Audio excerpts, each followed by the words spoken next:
막 가가지고 서울에서 서울 착한 남자 만나서 시집가라. 이제 엄마 미리 뭐 혼수 다 해줬다 뭐 혼자 막 울고 막. 첫 집을 사는 데까지 17번 정도 이사를 했고 누가 주는 생활비라면 살아봐 하고 모시고 올라왔는데 그 집을 이사를 가져갈 때 엄마가 우는 거예요. 자기 창피해서 연도 못 산다고. 너무 낡았으니까.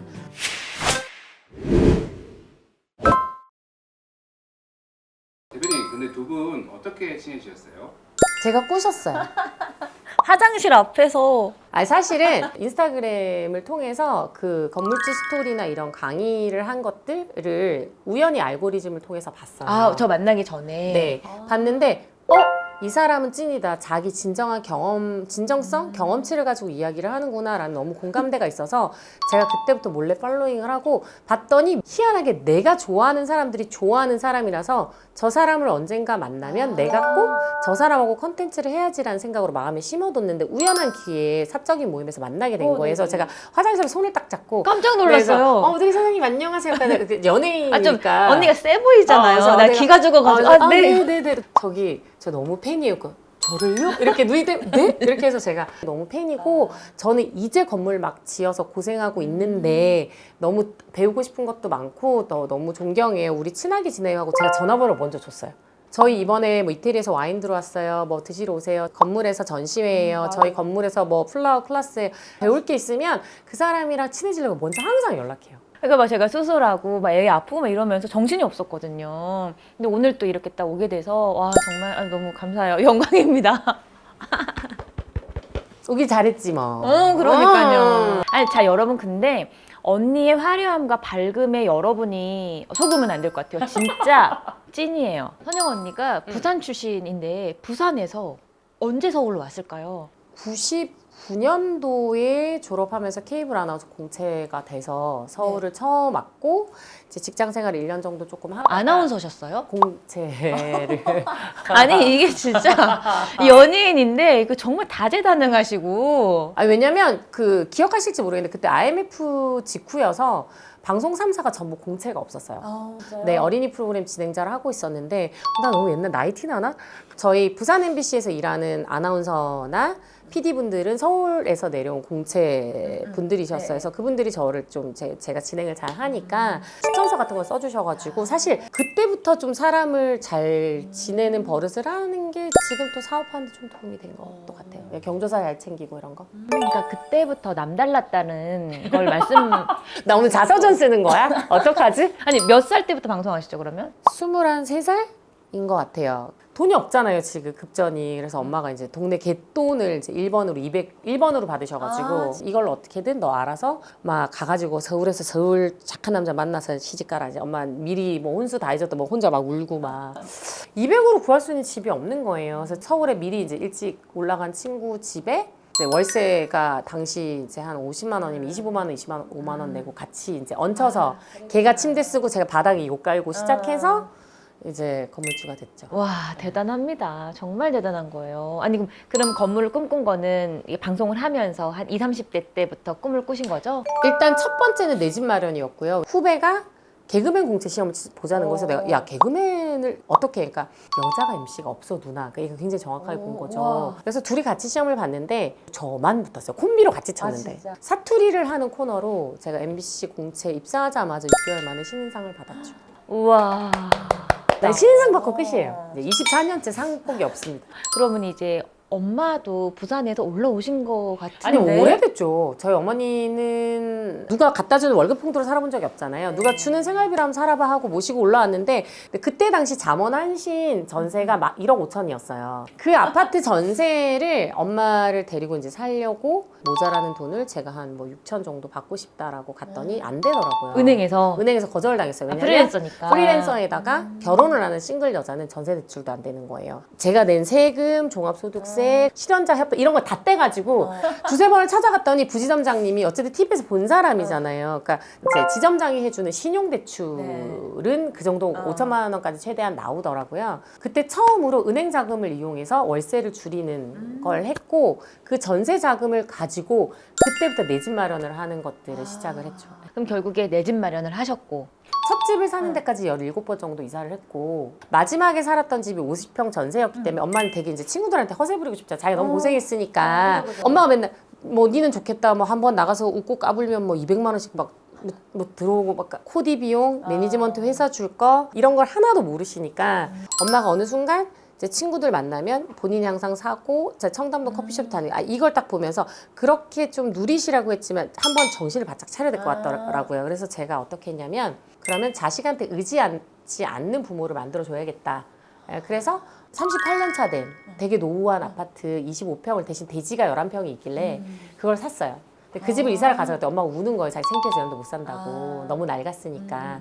그 낡은 집 다 철거하고 욕조 다 걷어내서 이제 호텔식 샤워 부스 넣고 뭐 비데 같은 거 다 넣어서 작지만 딱 들어가서 살 수 있는 예쁘게 가구까지 싹 다 넣은 다음에 엄마 자 이사해 를 했어요. 와 대단하다. 네. 그럼 그 이후에는 바로 건물로 넘어오신 건 아니고? 아니고 2번 정도 이제 제가 뭐 빌라 투자나 투자를 좀 더 하시고. 네네네. 오피스텔도 분양을 받아서 안에 예쁘게 잘 꾸며서 건물 내에서 가장 높은 가치를 밟는다던가 왜냐면 굉장히 귀찮은 일이 많아요. 3-4번 정도의 공사를 해보니까 제가 고를 줄 아는 능력이 되고 업자한테 끌려다니지 않고 좀 눈이 생기더라고요. 이미 건물을 하기 전에 다양한 경험들이 있으시고 이사를 워낙 많이 다니셔서 공간감이 정확하게 있으셨네요. 부자가 되는 사람의 특징이 이사를 정말 많이 다니시는 분들이 많아요. 그리고 몸테크도 즐겨 하시는 분도 있어요. 이게 여기는 여기 한번 잘라내셨지만 뭐 요즘 목 좀 잘랐지만 네, 저는 한 3번 쓰러졌죠.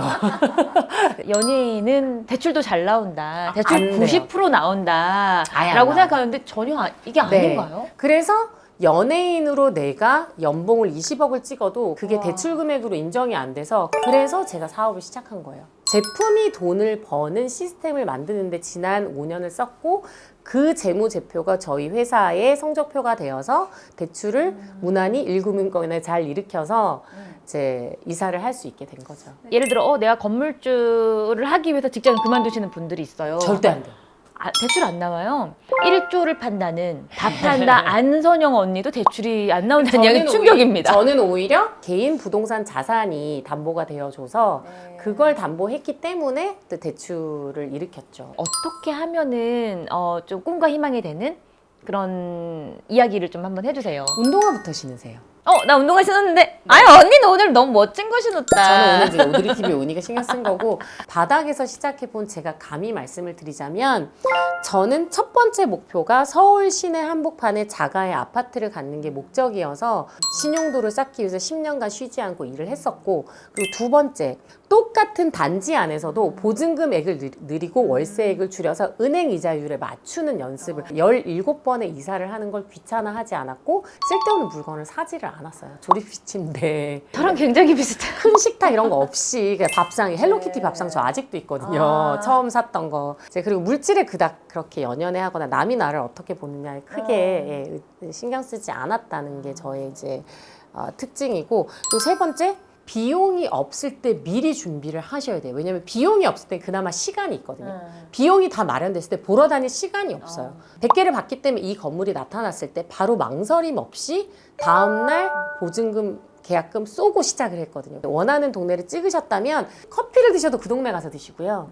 드라이브를 해도 그 동네를 가시고요. 걸어 다니보세요. 이 동네가 어떻게 변하는지. 그리고 저처럼 남산 꼭대기 올라와서 본인 머릿속에 대동여지도를 만드세요. 대기업에서 저기서 저런 건물을 짓나? 그럼 여기 근생이 얼마나 생길까? 로드맵 막 보고 실물을 보러 가시면 동네 부동산 분들이 알려주세요. 저 집은 절대 안 팔고 뭐 사위가 뭐 대법관이 됐고 뭐 이게 나와요. 한 군데 부동산만 믿지 마시고 이제 경쟁사를 가보자면 거기서 저쪽은 음지라서 춥고 또 이렇게 약간 박쥐처럼 들으시면서 비교해보세요. 결론은 뭐다?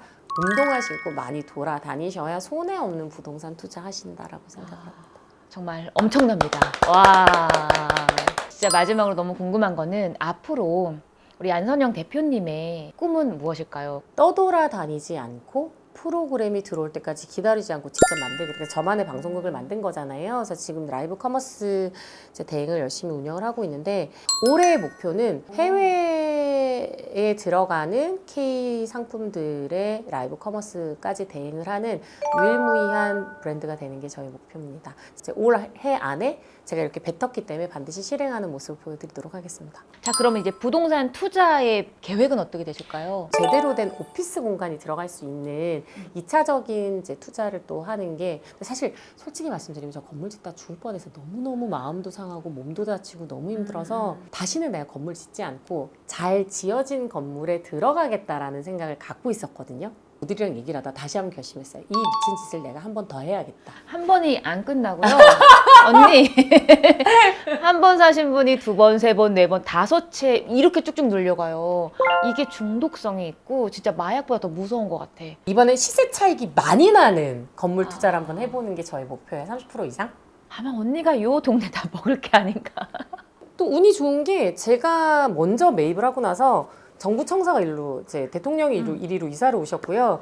둘레길을 지금 만들고 있어가지고 발전 나오는 흘창공원으로 오십시오. 여러분 너무 강남, 성수, 뭐 마포 다 좋죠. 여기 마포구지만 마포구와 용산구 두 필지씩 있어요. 지금 카메라 감독님 서 있는데 용산구야. 용산에 서 계신 우리는 마포에 네, 신기하죠? 아, 오늘 나와주시고 또 건물 이제 너무 잘 구경시켜주셔서 감사하고요. 똑같이 엄청난 노력과 이 오랜 시간을 투입해서 여기까지 왔다는 거에 같은 박수를 꼭 드리고 싶은 마음이고요. 아유, 축하드립니다. 감사합니다. 연예인도 사람이고 똑같이 건물 매입까지 너무 힘든 일과 어려움이 있고 그리고 오히려 연예인이라서 더 안 되는 애로사항도 많음에도 불구하고 가능하구나. 그리고 마음먹으면 할 수 있다라는 어떤 좀 희망의 좀 메시지가 되어 드렸으면 좋겠어요. 희망 가지시길 바래요.